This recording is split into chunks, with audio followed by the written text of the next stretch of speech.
Clara Wren rescued the most feared ruler in Ebonridge by tripping over a tree root. One moment, she was hurrying along the old road beside Blackwater Bridge, holding a basket of dried herbs against her hip. The next, her boot caught beneath a twisted root hidden under the fallen leaves. She stumbled forward with a startled sound. Her basket flew from her hands. Rosemary, bandages, and two very bruised apples sailed through the cold evening air. Clara landed on her knees just as a hidden rope snapped beneath her weight. Somewhere in the trees, metal groaned. A silver trap sprang open. Then a crossbow fired. The arrow missed Clara's shoulder by inches and buried itself in the trunk beside her. She froze. The forest froze with her. A low growl rolled through the clearing. It was not the warning of an ordinary wolf. It was deeper, older, powerful enough to make the small hairs rise along Clara's arms. Slowly, she turned. An enormous black wolf lay several yards away beneath the trees. Its hind leg was caught between the broken jaws of a moonsilver trap. Blood darkened the leaves beneath it. Mud covered its thick fur, and a narrow scar ran across its left eye. Even wounded, it looked large enough to drag a horse through the forest. 3 men stood beyond it, dressed like hunters. Their cloaks were plain, but their boots were too polished. Their crossbows were too fine. Men who hunted for food did not carry weapons decorated with black iron and carved ivory. One of them lowered his bow. "Move away from it." Clara's mouth had gone dry. She looked at the wolf. The wolf looked at her. Its pale eyes were bright with pain and fury. She realized, with growing horror, that she had landed partly across its tail. "Oh." The wolf's ears flattened. "I'm terribly sorry," she whispered, carefully shifting away. "This has been a difficult introduction for both of us." The nearest hunter stared at her. "Are you mad?" Clara pushed herself upright. Her knees trembled badly enough to make standing an ambitious plan. "No," she said. Then she glanced at the giant wolf. "Not usually." The hunter raised his crossbow again. The wolf tried to rise. Its wounded leg gave way beneath it. The sound it made was quiet, almost swallowed, but Clara heard the pain inside it. Something in her chest tightened. It reminded her of Thomas during his final winter. The way her younger brother had tried not to cry because he knew she was already frightened. Clara moved before common sense could catch her. She stepped between the hunters and the wolf. The men stared at her as though she had personally offended every sensible creature in the kingdom. "Get out of the way," one ordered. "It's injured. It's dangerous." "So are crossbows," Clara replied. That was not the wisest thing she had ever said. The hunter's face hardened. Behind her, the wolf growled again. Clara felt the sound against her spine. She did not turn around. She was afraid that if she saw its teeth, her courage might quietly excuse itself and leave. The hunter took one step closer. "That animal belongs to us." Clara's eyes dropped to the trap. Moon silver was expensive. Too expensive for common hunters. Small black symbols had been stamped along the inner rim, though blood and mud covered most of them. The wolf did not belong to these men. They had been waiting for it. Clara tightened her hands around the strap of her fallen satchel. "No," she said softly. "I don't think it does." The hunter lifted his crossbow. Clara grabbed the small oil lamp hanging from her belt and threw it toward the ground. She had intended to throw it between them. Instead, it struck a rock beside her boot. The glass shattered. Oil spilled across the leaves. The flame caught at once. Smoke rushed upward. Clara coughed violently. The hunters shouted. "That was mostly intentional," she muttered. She turned and grabbed the loose rope attached to the trap. The mechanism had opened when she stepped on the counterweight, but one metal jaw still pressed against the wolf's injured leg. Clara pulled. Nothing happened. The wolf watched her with narrowed eyes. "You could help," she whispered. The wolf showed its teeth. "Yes, fair point." She wrapped the rope around both hands and leaned backward with all her weight. The metals shifted. The wolf tore its leg free. For one dangerous heartbeat, it stood over her. Clara remained very still. Blood dripped from its fur. Its breath touched her cheek. The hunters moved through the smoke behind them. Clara slowly lowered her eyes. She did not reach for the wolf. She did not command it. "You can leave," she whispered. I won't stop you. The wolf stared at her. Then, instead of running, it lowered its head. Clara looked at the deep wound around its leg. All right, she murmured. Apparently we are making poor decisions together. She pulled a clean bandage from the mud, decided it was no longer clean, and took another from her satchel. The wolf allowed her to wrap its leg. Its body remained tense, but it did not bite. When the hunters appeared through the smoke, Clara pointed toward the river. It went that way. The largest man looked at the blood on her hands. He did not believe her. Then the wolf stepped from the shadows beside her. The hunter went pale. Clara backed toward the narrow stone path beneath Blackwater Bridge. The wolf followed, limping but silent. The men did not fire. Travelers were approaching on the road above. Voices carried through the trees. Too many witnesses. Clara led the animal beneath the bridge and through the broken side entrance of St. Oran's Way House. The abandoned building smelled of cold stone, dust, and old herbs. She closed the door behind them. For a long moment, neither moved. Then the wolf's legs buckled. Clara hurried forward, catching its heavy head before it struck the floor. Easy, she whispered. Its pale eye opened. She expected anger. Instead, the beast watched her with exhausted, guarded attention. Clara rested her hand near its muzzle, letting it choose. After several breaths, the wolf lowered its head into her palm. Outside, the hunters searched the riverbank. Inside, Clara began cleaning the blood from the wound. She did not notice the small black mark hidden beneath the wolf's collar. She did not know it belonged to the royal armory. And she did not hear the wounded animal recognize the oath one hunter whispered outside. Only men sworn to the royal throne knew those words. Only traitors would have spoken them while hunting their king. By morning, Clara had learned 3 things about the enormous black wolf sleeping inside St. Oran's Way House. First, he disliked cold water. Second, he disliked being called stubborn. Third, he disliked her taking the blanket away far more than a creature his size should have. Clara stood beside the old hearth with both hands wrapped around one end of the faded wool blanket. The wolf lay on the other. You are covered in mud, she told him. One pale eye opened. I need to wash this. The wolf placed one heavy paw over the blanket.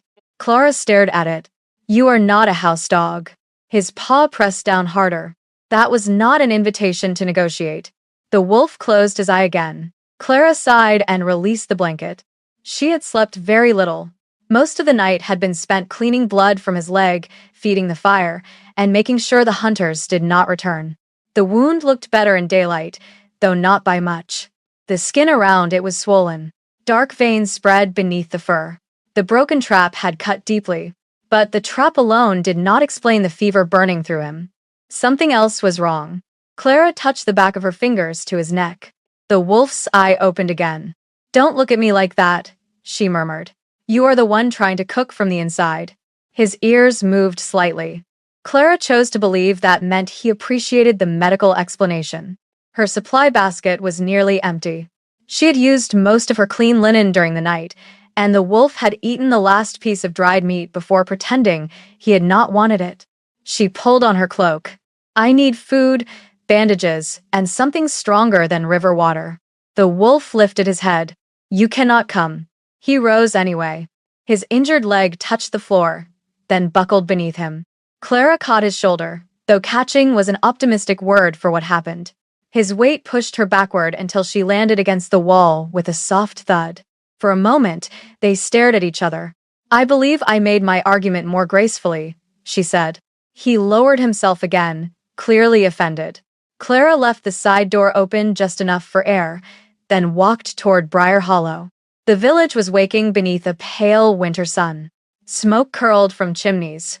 Merchants opened wooden shutters. Somewhere nearby, bread was baking, which felt unnecessarily cruel to someone who had not eaten since yesterday afternoon. At the infirmary, Etta Marlowe was folding linen beside the stove. The older healer took one look at Clara's stained dress and frowned. What happened to you? I found an injured animal. What kind? Clara hesitated. A large one. How large? Clara spread her hands. Etta stopped folding. Clara, wolf-sized. That is not reassuring. It was technically accurate. Etta closed her eyes as though asking the moon goddess for patience. Clara quickly gathered old linen, dried willow bark, feverfew, and a small jar of salve. I also need food. For you? Clara looked toward the floor. Etta followed her gaze. How large is this wolf? Unreasonably. Etta packed 2 pieces of meat and half a loaf of bread into the basket. Then she caught Clara's wrist. Do not mistake kindness for immortality. Clara's smile faded. I won't. You always say that. I always mean it. That is the troubling part. On the way back, Clara passed Briargate. 2 guards leaned against the stone wall, warming their hands over a brazier. One noticed the blood on her sleeve. You still feeding that stray? He asked. Clara stopped. So they had seen her the night before. Neither man had tried to help. He is injured. He's a beast. He has better manners than some people. The younger guard laughed. The older one did not. You should leave it, he said. Something that large dies badly. Clara studied him. Did anyone order you not to report it? The guard's expression changed for only a heartbeat. Then he shrugged. No one cares about an animal outside the walls. Clara continued walking, but the answer followed her. No one cares. It was too smooth, too prepared.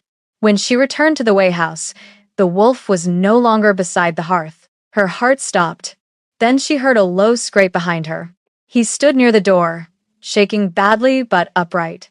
Clara set down the basket. You moved. The wolf looked past her toward the road. I told you to stay. His ears turned back. Yes, I am aware that sounded ridiculous. She guided him toward the fire. This time he allowed her to support part of his weight. As she removed the old bandage, he growled softly. I know. The fur around the wound was wet with a dark, oily substance. Clara leaned closer. A sharp scent reached her. Cloves. Beneath it lay something bitter and cold. Black wolfsbane, only a small amount, but enough to weaken a wolf over time. This isn't from the trap, she whispered. She carefully searched through the thick fur around his neck. Her fingers found metal. A narrow black collar had been hidden beneath the mud and blood. Tiny spikes curved inward, each one pressed against his skin. The wolf tensed. Clara immediately pulled her hand away. I won't force it. His breathing remained uneven. She placed the bowl of water nearby and stepped back. You can leave whenever you want, she said. I won't close the door. Clara opened it fully. Cold daylight spilled across the floor. Beyond it waited the forest. Freedom. The wolf stared at the open doorway. Then he looked at Clara. For several long seconds, neither moved. At last, he turned away from the door and lowered himself beside the hearth. Something warm and painful settled inside Clara's chest. All right, she whispered. You can stay. She dipped a cloth into warm water and began cleaning around the collar. The wolf watched every movement. Outside, boots crossed the old road. Voices passed near the bridge. The wolf's head lifted sharply. A man paused outside the Way House. Clara reached toward the small knife beside her basket. The stranger did not enter. After a moment, his footsteps continued toward the village. Only then did the wolf relax. Clara returned to the wound. A small piece of black metal had loosened beneath the collar. She carefully worked it free and held it near the firelight. A symbol had been stamped into its surface. A crown above 3 iron claws. Clara had seen that mark only once before, on a sealed cabinet inside the Crown Infirmary. Her fingers tightened around the metal. This was not a hunter's collar. It had come from the Royal Armory. Clara wrapped the piece of black metal in a clean cloth and placed it inside her pocket. The wolf watched her from beside the hearth. His pale eye followed every movement. I'm not stealing it, she said. One ear lifted. I am temporarily borrowing evidence from your neck. His expression did not change. Clara frowned. You are remarkably judgmental for someone who ate half my breakfast. The wolf rested his head on his paws. He had eaten all of it. By late morning, his fever had fallen slightly. He could stand for several breaths before his injured leg began to shake. The dark veins around the wound were no longer spreading, but the hidden collar remained tight beneath his fur. Clara had cleaned around it carefully. She had not tried to remove it again. Every time her fingers touched the metal, The wolf's muscles locked. Not with anger. With fear. That troubled her more. A creature that size should not have feared a collar unless it had learned exactly what the collar could do. Clara placed a bowl of water beside him. I need to show the medal to Etta. The wolf lifted his head. I will come back. He continued staring. Clara reached for her cloak. You followed me to the door yesterday and nearly fell on top of me. Please do not repeat that. He rose. His injured leg trembled immediately. Clara pointed at the blanket. Stay. The wolf stared at her finger. She slowly lowered it. Yes. That sounded rude. A cry came from outside before she could leave. Clara hurried toward the door. A small boy stood on the road, clutching one hand against his chest. Blood ran between his fingers. Behind him, an older girl looked close to tears. He fell on the stones, she said. Clara knelt. The boy's palm had been cut open by a broken bottle. It hurts, he whispered. I know. Will you have to sew it? Only if you keep looking at it so tragically. The boy blinked. Clara lowered her voice. Wounds enjoy attention. It makes them feel important. His frightened mouth twitched. She led both children inside. The moment they saw the wolf, they froze. The little girl grabbed Clara's sleeve. That thing is going to eat us. The wolf slowly raised his head. Clara glanced at him. He is already eaten. The wolf looked toward her basket. Mostly, she corrected. She seated the boy near the window and cleaned his hand. The cut was deep but narrow. He cried only once, when the water touched it. Clara told him a very serious story about a knight who defeated a dragon by throwing a turnip at its nose. The story made little sense. That seemed to help. While she wrapped the boy's hand, the wolf watched from across the room. His body remained alert, but he never growled. When the children left, the girl placed a small piece of honey cake near the hearth. For the wolf, she whispered. Clara waited until the door closed. The wolf looked at the cake, then at Clara. No. He moved one paw toward it. You are recovering from poison. The paw continued. Clara picked up the cake first. The wolf's ears flattened. I will save it for later. His pale eye narrowed. You cannot frighten me. The wolf stood. Clara placed the cake on the floor. That was a medical decision. Several minutes later, she left for Briar Hollow with the medal hidden in her pocket. Etta was alone in the infirmary, crushing dried feverfew with a stone pestle. Clara locked the door behind her. The older healer looked up. That usually means trouble. It may only be unusual metal. With you, those are often the same thing. Clara unwrapped the black fragment. The color drained from Etta's face. She did not touch it. Where did you find this? On the wolf. Etta moved closer to the window and lowered the shutters. Clara, this is moon iron. I thought moon iron was silver. Untreated moon iron is pale. This has been burned with wolfsbane resin. Etta pointed toward the stamped symbol. The crown and 3 claws belong to the royal armory. Every piece made there is recorded. Clara's stomach tightened. Could hunters have stolen it? Perhaps. Etta's answer came too slowly. But common hunters would not know how to work it. Moon iron is used for royal prisoners, powerful ones. And Clara thought of the wolf's intelligence, the way he understood her words, the way he had recognized danger before she did. Maybe he belonged to a noble family. Then return him. To whom? Etta had no answer. A knock struck the infirmary door. 3 hard blows. Etta quickly wrapped the medal and pushed it into Clara's hand. Go through the back. Clara had almost reached the rear hall when a man's voice sounded outside. Captain Bram Kells. Open by order of the crown. Etta opened the front door. Clara remained behind the half-closed storeroom entrance. Captain Kells entered with 4 armed men. His cloak carried the royal colors, though mud had been rubbed across the insignia as if someone had tried to hide it. We are searching for a dangerous animal, he said.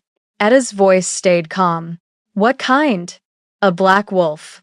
There are many black wolves in the southern forest. This one is larger, injured in the left hind leg. Clara's fingers closed around the metal. Kells looked around the infirmary.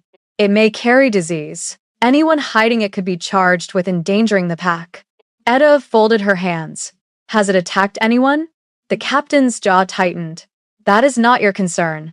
One of his men shifted near the door. Kells glanced toward him, then asked, "Has anyone reported a scar across its left eye?" The room became very still. Neither Clara nor Etta had mentioned the scar.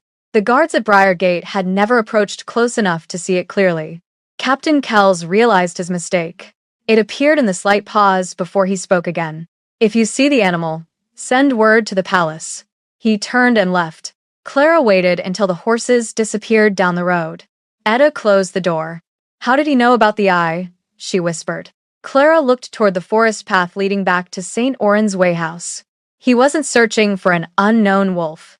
By the time she returned, evening shadows had filled the abandoned room. The wolf stood waiting near the door. Relief moved through Clara before she could hide it. She knelt beside him and held out the wrapped metal. This came from the royal armory. The wolf's breathing changed. Clara carefully watched his face. "The men looking for you serve the crown." A low growl rose inside his chest. Not at her. At the word crown. Clara slowly sat on the floor. "I don't know who you are," she whispered, "but I think someone important wants you dead." Outside, far beyond the bridge, a rider carried Captain Kells's report toward Blackmere Keep. He carried one question from Chancellor Harrow. Had the girl seen the scar across the wolf's left eye?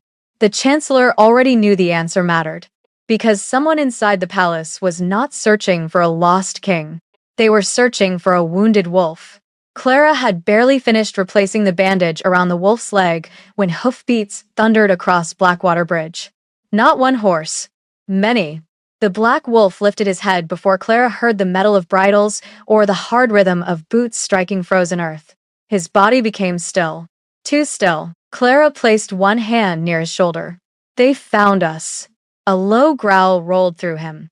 "Yes," she whispered. "I am also unhappy about it." The growl deepened. "I was agreeing with you." Men surrounded St. Oran's Way House before the last light disappeared from the windows. Clara counted 6 shadows through the cracked shutters. Captain Bram Kells stepped toward the door. "Open in the name of the crown." The wolf rose beside the hearth. His injured leg shook beneath him, but his pale eye remained fixed on the entrance. Clara looked at the side door. They could try to escape through the old herb garden, but fresh snow covered the ground. The tracks would lead the patrol straight to them. Kells struck the door again. "Clara Wren, we know you are inside." Her stomach tightened. He knew her name now. She reached for the iron poker beside the fire. It was not much of a weapon. It was, however, longer than her kitchen knife. The wolf looked at it. "I am aware this is not impressive."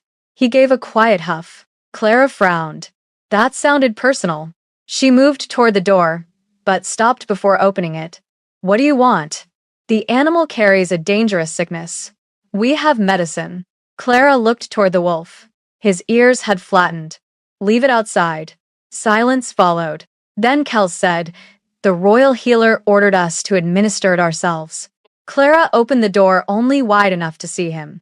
Kells stood beneath the gray evening sky with 5 guards behind him. 2 carried crossbows. Another held a long silver chain. The final man carried a polished wooden case. Kells smiled without warmth. "You caused unnecessary concern." "I do that occasionally." His eyes moved past her shoulder. "Where's the wolf?" "Resting." "Then this will be simple." The guard opened the wooden case. Inside lay a glass bottle filled with pale amber liquid and a long metal syringe. Even from the doorway, Clara smelled cloves. Beneath the sweet scent waited the same bitter coldness that had clung to the wolf's collar. Black wolfsbane. Her fingers tightened around the door. "That isn't medicine." Kels's expression did not change. "You are an infirmary assistant." "Yes." "Not a royal physician." "No." "Then perhaps you should remember your position." Clara looked at the bottle again. Thomas had trusted a royal label once. So had she. She opened the door wider and stepped outside, blocking the entrance with her body. "My position is between that bottle and the creature you intend to use it on." One of the younger guards glanced away. Kells stepped closer. "You are protecting a dangerous beast. He has not harmed anyone. He attacked royal officers. You hunted him with moon iron." A flicker of surprise crossed his face. Clara saw it. So did the wolf behind her. The darkness inside the Way House seemed to shift. Kells lowered his voice. You do not understand what you found. Then explain it. I do not answer to a low-born Omega. Clara's face warmed, but she did not move. No, she said softly. You only expect us to obey before we notice you are lying. The captain seized her arm. Pain shot through her shoulder. The wolf exploded from the doorway. Guards shouted. Crossbows lifted. The black wolf struck Kells before anyone fired. His enormous body drove the captain into the snow. One paw pinned Kells's chest, while his jaws closed around the leather strap across the man's throat. Clara stopped breathing. The wolf could have crushed him. Everyone knew it. Kells knew it most of all. His face turned gray. Call it off, he gasped. Clara stared at the wolf. She had never commanded him. She was not certain he would listen. Still, she stepped closer. Easy. The wolf's jaws tightened. Kells made a broken sound. Clara slowly knelt several feet away. You have already shown them what you can do. His pale eyes shifted toward her. You don't have to become what they called you. For one long moment, nothing moved. Then, the wolf released the strap. He did not step away immediately. Instead, he brought one paw down across Kells's crossbow and snapped the weapon in half. Clara almost smiled. That was slightly dramatic. The wolf looked at her. Effective, she added. He moved back to stand in front of her. Not behind. In front. The royal guards had gone silent. The beast they had called Rabid had spared the captain after a single quiet request from Clara. No chain had controlled him. No drug had calmed him. He had chosen. Kells struggled to his feet, clutching his bruised throat. This woman is guilty of treason. Clara lifted her chin. For refusing poison? For hiding property of the crown. The wolf's growl shook snow from the dead vines along the wall. Kells stepped backward. He reached into his cloak and threw a folded document into the snow. By royal order, the animal is to be surrendered before sunrise. Then he turned toward his horse. The guards followed, though two of them looked back at Clara with doubt in their faces. Their hoofbeats faded across the bridge. Only when the road became silent did Clara bend to pick up the document. The wax seal was genuine. The signature beneath it belonged to Alpha King Adrian Blackwood. At least, it was supposed to. Clara had seen the king's signature once on an infirmary decree. The final stroke always curved upward like a wolf's tail. This one fell sharply downward. A careful imitation. Not the real hand. She looked at the black wolf standing beside her. Someone is using the king's name to kill you. His eyes remained on the forged command. Clara unfolded the paper fully. At the bottom, beneath the false signature, a second order had been written in smaller ink. If the Omega refused cooperation, she was to be removed with the animal. Not arrested. Removed. The wolf stepped closer until his shoulder pressed against hers. Clara's hand trembled around the page. The order carried the true royal seal, but the Alpha King had never signed it. The storm reached St. Oran's Way House before midnight. Wind pushed through the broken shutters. Rain struck the roof in hard, uneven bursts. The old stones groaned as though the abandoned building remembered every winter it had survived and resented being asked to endure another. Clara sat beside the hearth with the forged order spread across her knees. The black wolf lay near the fire. His breathing had grown worse. The dark collar beneath his fur seemed tighter than before. Every few minutes, his muscles trembled beneath the blanket, and the veins around his injured leg darkened again. Clara touched the metal carefully. He flinched. I know, she whispered. I don't like it either.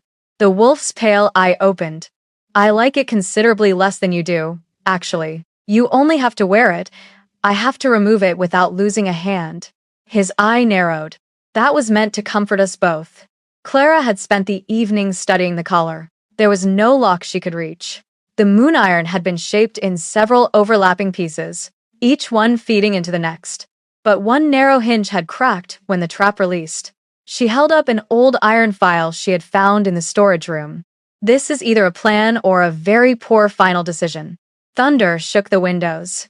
The wolf lowered his head. Permission. Clara moved closer. She worked slowly, filing the damaged hinge, while keeping the metal away from his skin. The sound was small beneath the storm, but each scrape made the wolf's body tense. Sweat gathered across Clara's forehead. Her hands began to ache. After nearly an hour, the hinge bent. Almost. The wolf suddenly jerked.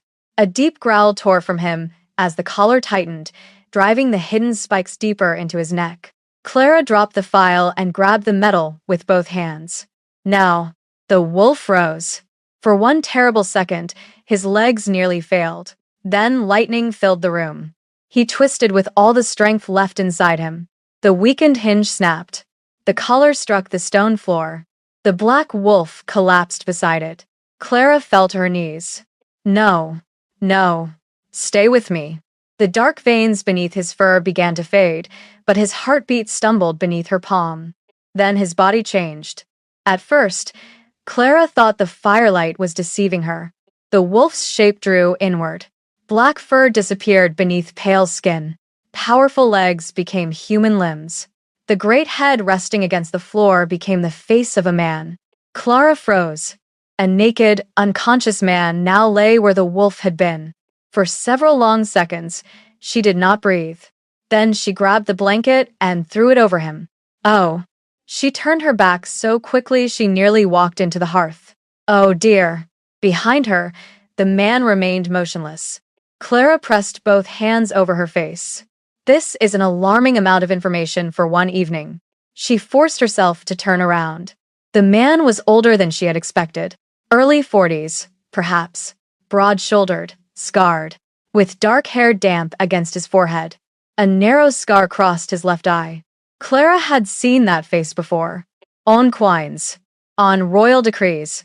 On the painted banner hanging above Briargate. Her knees weakened.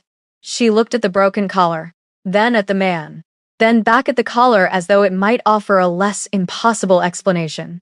Your Majesty? Alpha King Adrian Blackwood opened his eyes. His hand closed around Clara's wrist before she could move. Even poisoned and exhausted, he was fast. Who sent you? He asked. His voice was rough from disuse. Clara stared at him. No one. Who knew where I was? I didn't even know who you were. His grip tightened. You recognized the poison. I work with herbs. You hid me from royal guards. They brought more poison. You carry a key to this place. I was sent to collect old linen. His gaze searched her face, cold and precise. Clara felt the insult before she felt the fear. For 4 days, she had cleaned his wounds, shared her food, and argued with him about blankets. Now, he looked at her as though she might have placed the collar around his neck herself. She pulled her wrist free. Your ring is under the water bowl. Adrian went still. Clara pointed toward the small royal signet she had found tangled in his fur. I did not sell it. I did not use it. I did not even polish it, though it could certainly use some attention. His eyes moved toward the ring. Clara stood. I also have your forged execution order, a piece of your collar, and one remaining apple that you are no longer welcome to. For the first time, uncertainty crossed his face. Clara reached into her pocket and placed the wrapped moon iron on the floor between them. I saved you because you were hurt. Adrian studied her. People rarely do anything without wanting something. Clara's expression softened despite herself. Then perhaps you have been surrounded by the wrong people. Silence settled between them. Rain whispered against the windows. Adrian looked toward the broken collar. What did it smell like?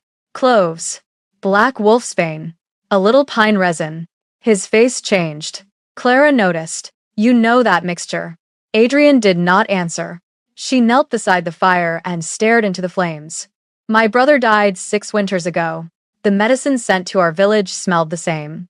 Adrian's breathing stopped for one heartbeat. What was his name? Thomas Wren.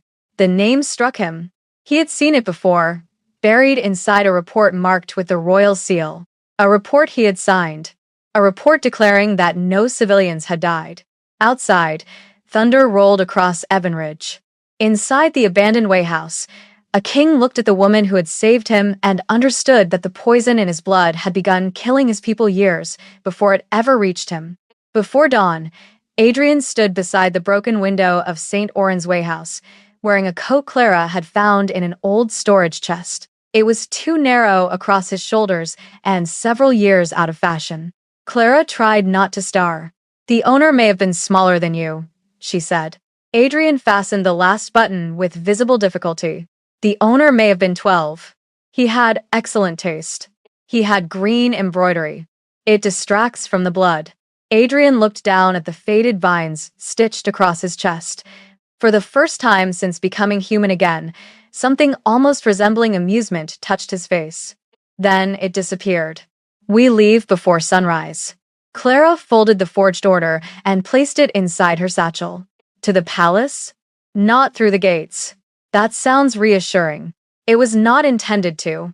Adrian led her into the forest behind the way house.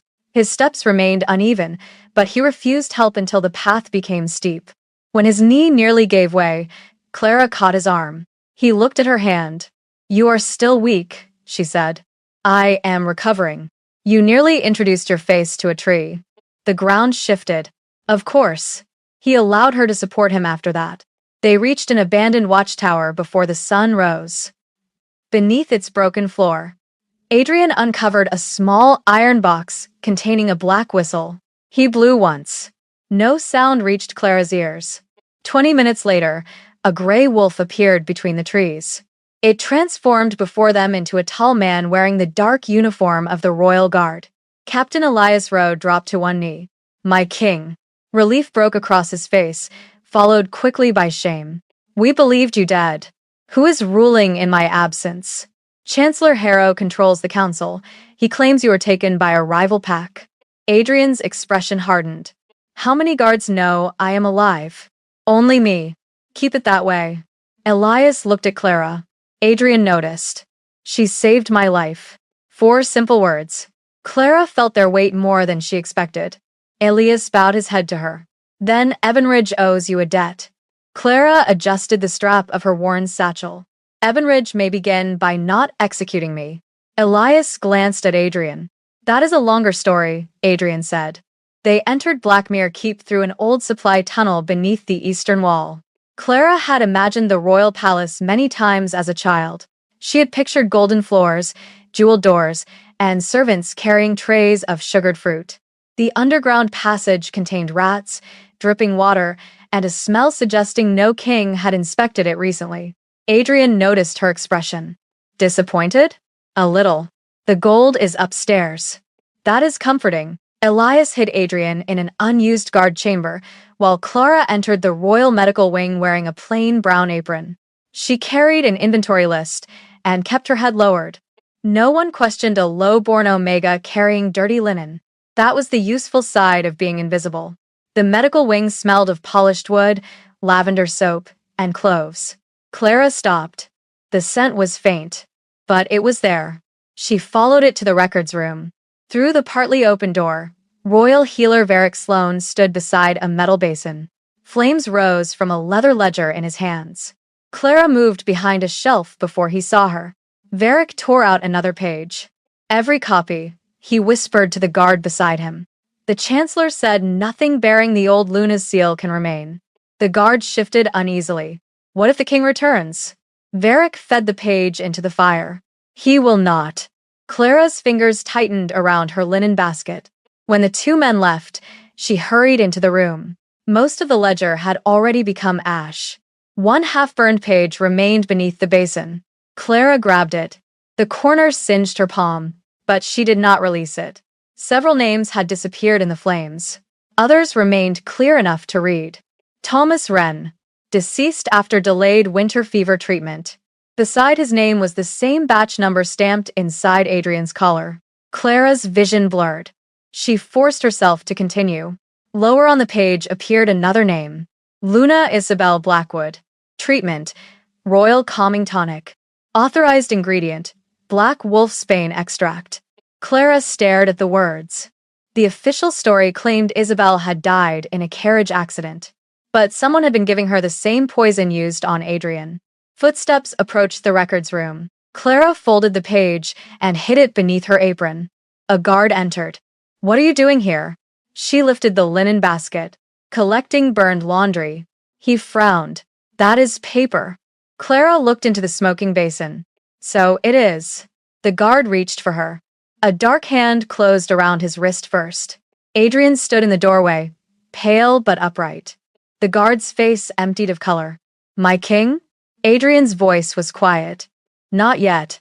He struck the man once and caught him before he hit the floor. Clara pulled out the burned page. Adrian read Isabel's name. Something inside him went completely still. At the bottom of the page, beneath the list of poison shipments, one line had survived the fire. Transferred by order of Chancellor Lucien Harrow. By sunrise, Chancellor Lucien Harrow knew someone had entered the royal records room. He did not know what had been taken. That made him more dangerous. Clara stood inside a narrow servant chamber while Adrian read the burned page again. His face had become unreadable after seeing Isabel's name. Captain Elias waited near the door. We should move her, he said. Harrow will search every room. Adrian folded the page. He will search the gates first. Clara tightened the bandage around her burned palm. And when that fails, he will search for someone too unimportant to frighten him. She looked up. That would be me. Adrian's jaw shifted. You are not unimportant. The words came quickly, almost sharply, as though the thought offended him. Clara looked away before he could see how deeply they reached. A bell rang above them. Then another. Heavy footsteps filled the corridor. Elias drew his sword. Adrian placed the burned page inside his coat. Too soon. The chamber door opened before they could leave. Royal guards flooded the room. Harrow entered behind them in a dark silver robe, calm and perfectly groomed. His eyes moved from Adrian to Clara. For one brief second, surprise crossed his face. Then he bowed. My king, what a relief. Adrian did not answer. Harrow smiled gently. The kingdom has mourned you. Has it? The chancellor's gaze settled on Clara. A guard stepped forward carrying her satchel. He emptied it across the table. Bandage. Dried herbs. Thomas's old scarf. The piece of moon iron. And a small glass bottle filled with amber liquid. Clara stared at it. That is not mine. Harrow lifted the bottle. Black Wolf's Bane. It was planted. Of course. His voice carried no cruelty. That made it worse. Another guard unfolded the forged royal order. Harrow looked almost saddened. A stolen decree. Royal medal. Poison. And a lowborn Omega found hiding the missing king. Clara felt the room close around her. Adrian stepped forward. She saved my life. Harrow lowered his head. Or kept you alive until the poison weakened your judgment. The guards shifted uneasily. Harrow had chosen his words carefully. If Adrian defended her too fiercely, the council could claim he was no longer fit to rule. Adrian understood. So did Clara. That did not make what happened next hurt less. Arrest her, Adrian ordered. Silence fell. Clara looked at him. His face gave her nothing. Two guards took her arms. She did not resist. Your Majesty, she said quietly. Adrian's eyes met hers. There was warning there. Perhaps apology. Perhaps a plan. But he gave her no words. Clara had spent years learning what silence could cost. She lowered her gaze. I see. The guards led her away. The cell beneath Blackmere Keep was clean, cold, and nearly empty. Clara sat on the stone bench with her hands clasped between her knees. She told herself Adrian had protected her. She told herself Harrow would have killed her inside the council chamber. She told herself many reasonable things. None of them stopped the ache in her chest. Hours passed. Near dusk, a young guard brought water. His hands shook. You should not be here, he whispered. That is becoming a common opinion. He almost smiled. Then footsteps sounded behind him. A second guard entered. Clara noticed three things at once. His uniform was correct. His boots were dry, though rain had fallen all afternoon. And he carried no keys. The young guard turned. The stranger drove a blade beneath his ribs. Clara caught him before he hit the floor. The attacker locked the cell door behind himself. No trial, he said. Clara pressed one hand over the young guard's wound. Apparently not. The assassin moved toward her. Clara threw the water cup at his face. It was not a heroic weapon. It was, however, unexpected. He flinched. She grabbed the linen cart beside the wall and shoved it forward. The wooden frame struck his knees.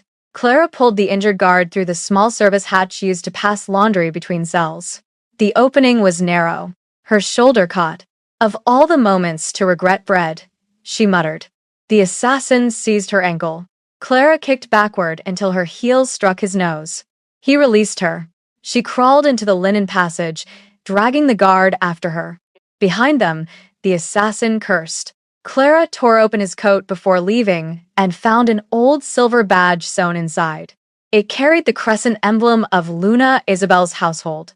Someone wanted the murder to look like revenge from the dead Luna's servants. The young guard stirred.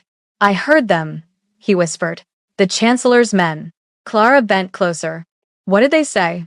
The vote happens on the 21st day. Before then, you die. Then the king is declared poisoned, unfit. Cold settled inside Clara. Harrow did not need Adrian dead anymore. He only needed the kingdom to believe its king had lost his mind. A folded scrap of parchment slipped from the assassin's sleeve. Clara opened it. It was part of a map. The marked passage led beneath St. Oran's Wayhouse. To the sealed cellar no one was supposed to enter. Clara looked back toward the cell. Adrian had tried to protect her by keeping her uninformed. Harrow had nearly used that silence to bury her.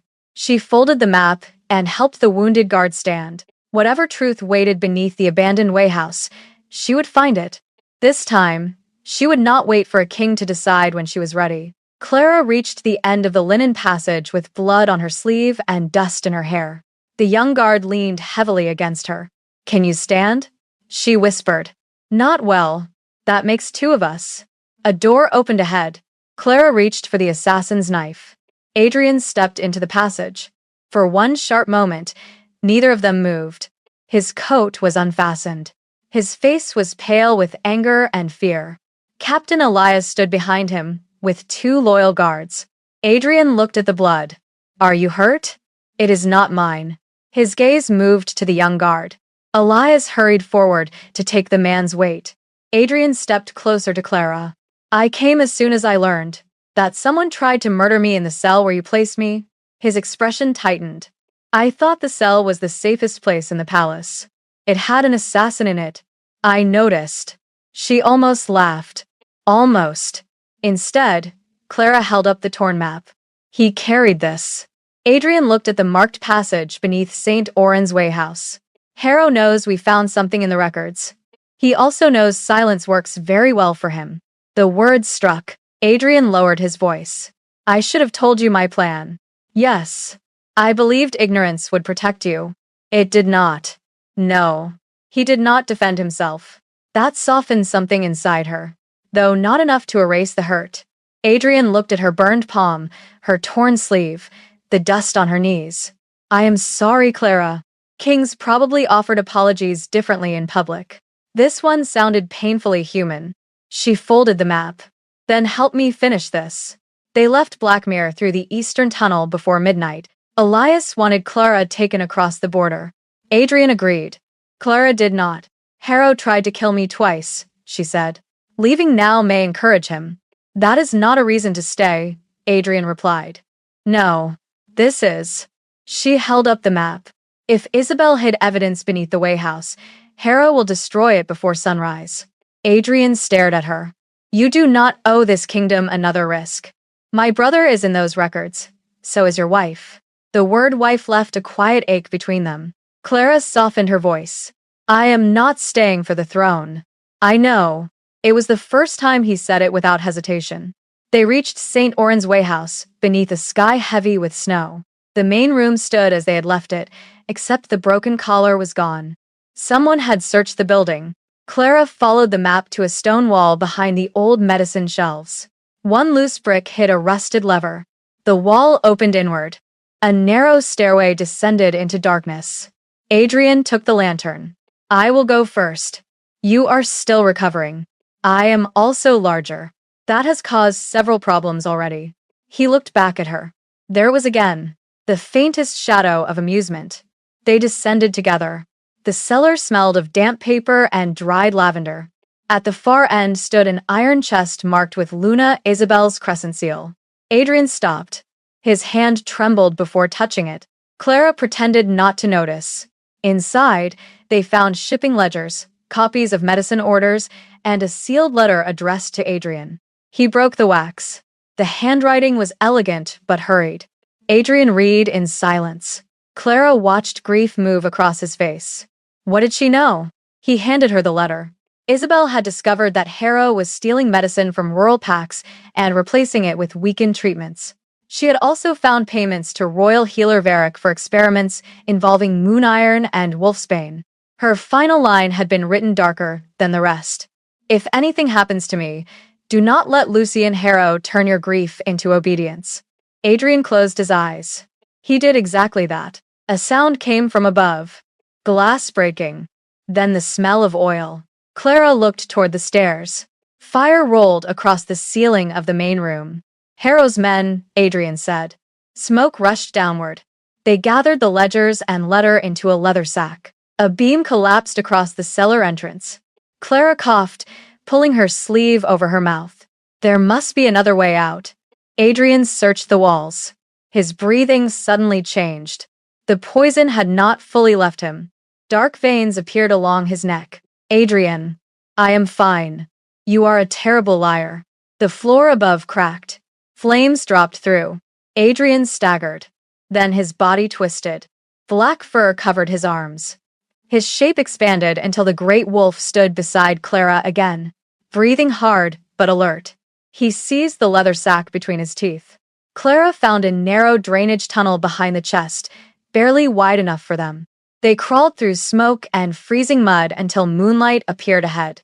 Outside, the wayhouse burned against the snow. Clara collapsed beside the river. The black wolf dropped the evidence safely, then lowered himself beside her. She rested one hand against his scarred face. You came back for me again. He leaned into her palm. Behind them, St. Oran's burned. But the truth Isabel had hidden survived. And as Adrian watched Clara clutch those records against her chest, he understood something his crown had never taught him. She had not simply saved his life. She had taught him what it meant to trust someone with it. The great council hall was already full when Chancellor Harrow called the vote. 12 elders sat beneath the black banners of Ebenridge. Nobles crowded the galleries. Royal guards stood beside every door with their hands resting on their swords. At the center of the chamber waited an empty throne. Harrow stood before it wearing silver and black. For 18 days, he announced, our king has remained missing. Reports now suggest he survived, but returned poisoned, unstable, and under the influence of a low-born Omega accused of treason. Whispers moved through the hall. Clara listened from behind a narrow service door. Beside her, Captain Elias held the leather sack recovered from the burning wayhouse. Adrian stood in the shadows in wolf form. His breathing remained uneven. The last transformation had weakened him, but his pale eye was clear. Clara rested her hand near his face. You do not have to prove anything by hurting yourself. The great wolf looked at her. I know, she whispered. That was an unreasonable thing to say to a king. One ear moved. Despite everything, Clara almost smiled. Inside the hall, Harrow raised his hand. By the Moonfall Statute, this council must appoint a Lord Protector before the kingdom falls into chaos. Several elders nodded. Others looked frightened. Harrow was about to call the vote when a low growl rolled through the chamber. Every voice died. The service doors opened. Adrian stepped into the hall. People stumbled backward. A woman screamed from the gallery. The black crown moved slowly across the stone floor, enormous and silent, the scar across his eyes shining beneath the torchlight. Guards drew their swords. Hold, Harrow shouted. The beast is no longer the king. Adrian passed the council table. He did not attack. He did not bare his teeth. He walked directly toward Clara. She entered behind him, carrying no weapon, only Isabel's letter and the burned ledger page. The wolf stopped before her. Then, in front of the entire kingdom, Alpha King Adrian Blackwood lowered his head. Clara placed her hand against the scar near his pale eye. The hall became completely still. No chain controlled him. No drug forced him. The most feared wolf in Ebenridge had chosen her freely. Captain Elias stepped forward. His Majesty understands every command. He recognizes his guards, his laws, and the people who betrayed him. Harrow's face tightened. A trained performance. Clara looked at him. Then perhaps you can explain the collar used to train him.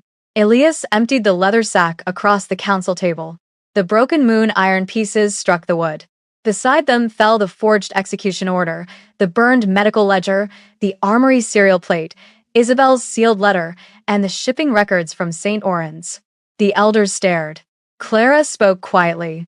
The collar carried black wolfsbane, the same poison found in the royal calming tonic. Royal healer Varric stood near the back of the chamber. His face had gone gray. Harrow turned toward him. Say nothing. The command was too sharp, too frightened.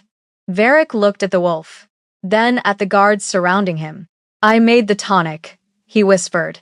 Chaos broke across the chamber. Harrow seized Varric's robe.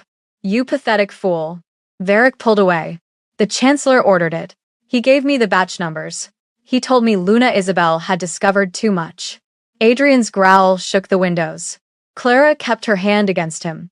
Not to control him, to remind him he was not alone.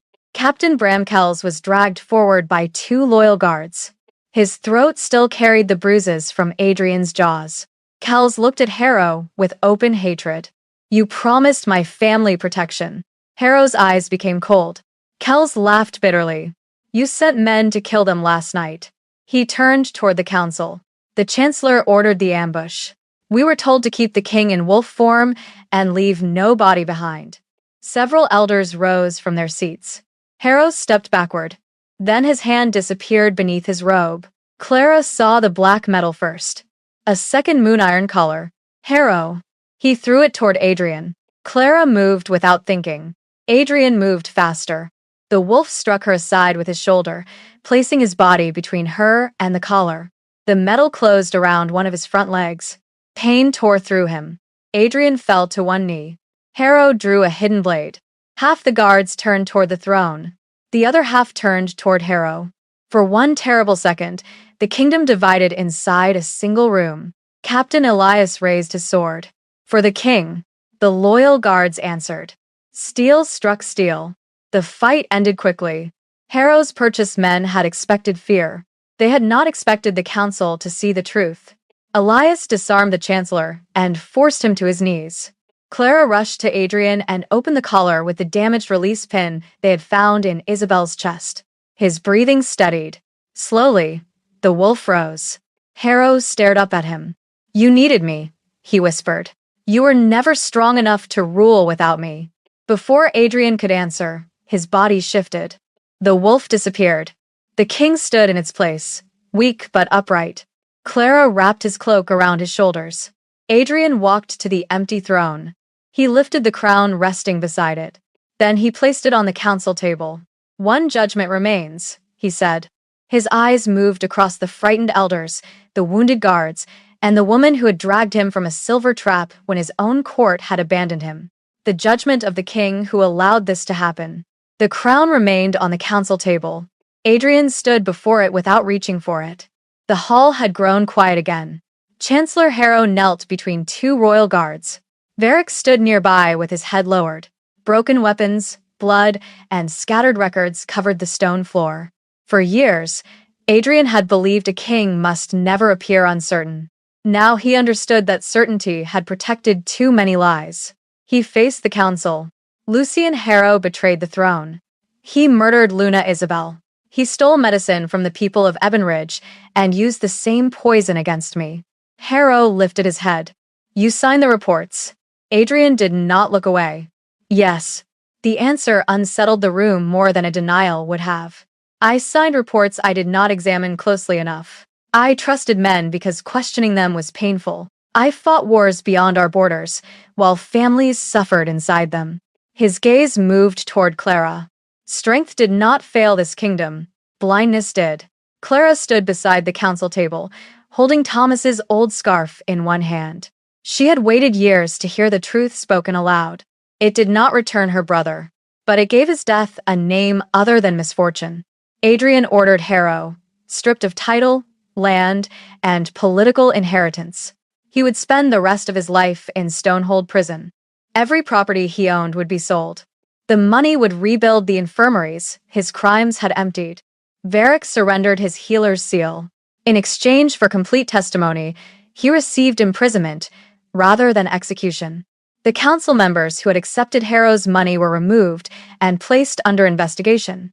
Captain Kells was spared death after providing evidence, but he would never command again. Justice did not arrive like thunder. It arrived through names, records, testimony, and consequences. When the final judgment ended, Adrian picked up the crown. For a moment, he held it between both hands. Then he placed it upon his head, not as the man who had entered the hall, as the man who had finally understood its weight. In the months that followed, Ebenridge changed slowly. Adrian reopened the Mercy houses. No village could be denied medicine for lacking a noble sponsor. Every royal batch was tested by independent healers. Lowborn wolves and omegas were allowed to submit complaints directly to a civilian council. St. Oran's Way House was rebuilt beside Blackwater Bridge. Its new windows were wide. Its hearth never went cold. No cellar was sealed. No record was hidden. Above the entrance hung a simple wooden sign: "No one will be turned away." Clara became director of the Crown Mercy Houses. Some nobles objected. Clara listened politely. Then she asked how many fever wards they had cleaned that morning. The objections became much quieter after that. 8 months after the council trial, Adrian arrived at St. Oran's without guards, banners, or ceremony. He carried a basket of herbs. Badly, Clara watched him struggle through the doorway. "You are holding it sideways. I am the Alpha King." The rosemary remains unimpressed. He adjusted the basket. A small gray pup ran between his boots. Adrian caught himself against the wall before falling. Clara covered her smile with one hand. Did the ground shift again? He gave her a long look. "It remains unreliable." The pup climbed onto Adrian's boot and refused to move. He sighed, bent down, and lifted it carefully. The feared Alpha King of Ebenridge entered the infirmary, carrying both a crooked basket and a sleeping stray. Clara's heart softened. Adrian placed the pup beside the fire. Then he turned toward her. "I have spent months trying to decide how a king should ask this." Clara became very still. "And? I believe the king has been making it unnecessarily complicated." "That sounds familiar." He stepped closer. "I do not want gratitude from you. I do not want obedience. And I will not ask you to stand beside me because you once saved my life." His voice softened. "I am asking because I trust you, because you make me more honest than I am comfortable being, because every place feels less empty when you're there." "Ain." Clara's eyes burned. Adrian held out his hand. "Will you choose a life with me?" She placed her fingers in his. "Yes." Relief crossed his face. "But there is one condition." His shoulders tightened. "You may never investigate a conspiracy alone again." "That seems restrictive." "It is." He looked toward the pup asleep by the fire. "Agreed." That evening, Adrian rested beside the hearth in his wolf form while the rescued pup slept against his chest. Clara covered them with the old faded blanket. The great wolf immediately placed one paw over it. She laughed softly. "At least this time, I know what I brought home." Outside, snow began to fall over a kingdom, learning how to heal. And inside the Wormway house, the king once feared by everyone finally slept beside the woman who had never been afraid enough to leave. So, Clara and Adrian's journey has finally grown quiet. Are you still here with me? Then perhaps a part of this story felt familiar. Being betrayed by someone you trusted can make you question your own judgment. Being misunderstood can tempt you to explain yourself until you have nothing left. But Clara never begged people to see her worth. She let her choices speak. Even when she was accused, humiliated, and placed inside a cell, she did not surrender her dignity simply to remain close to someone powerful. She was hurt when Adrian chose silence. She did not pretend that pain meant nothing. But she also did not beg him to choose her. She stepped away from what had broken her trust, protected herself, and decided what she would do next. There is a quiet strength in accepting what you cannot control. Other people's lies, their opinions, and the moment they decide to betray you. What remains yours is the way you respond. You can walk away without becoming cruel. You can feel pain without surrendering your self-respect. You can choose yourself again, even when your first few steps are awkward. And Clara certainly proved that awkward steps can still change an entire kingdom. That is dignity. It is not pride. It is remembering that love should never require you to disappear. If you stayed with Clara until this moment, leave the single word dignity in the comments. And if this story brought a little warmth to your evening, you are welcome to like, share, and subscribe for more stories about forgotten people, wounded hearts, and the quiet courage that can change a kingdom.